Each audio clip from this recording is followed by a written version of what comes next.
Kakati ate bwe tugendako mu gavudde wabweru w'eggwanga emirambo 2 gye gyakagibwa mu kirombe ekyabutikidde abantu mu ggwanga lya Congo era ab'enganda z'abagenzi basaba gavumenti ebayambeko okuzuula abatannaba kulabika. Ku ntandikwa ya wiiki ewedde ekirombe ekisangibwa mu bitundu by'e Lubaya mu ssaza Goma ekiri mu buvanjuba bwa Congo kyayiikamu ne kibuutikira abalombe abasoba mu 5 wabula emirambo 2 gye gyakazuulwawo okuva wansi mu bifunfugu ebyababuutikira. Kino kyava ku nkube yafudde emba wiiki ewedde ekyaleetera ettaka okubumbulukuka.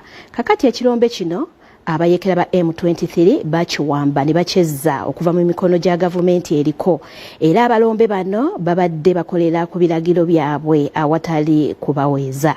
Agavayo galaga nti emirambo 2 gyakagibwayo gyakagibwa mu bifunfugu wansi mu birombe era nga kisuubirwa nti bangi bakyawagamidde wansi era ng'omuwendo gusuubirwa n'okweyongera okulinnya olw'ebbanga eriyiseewo.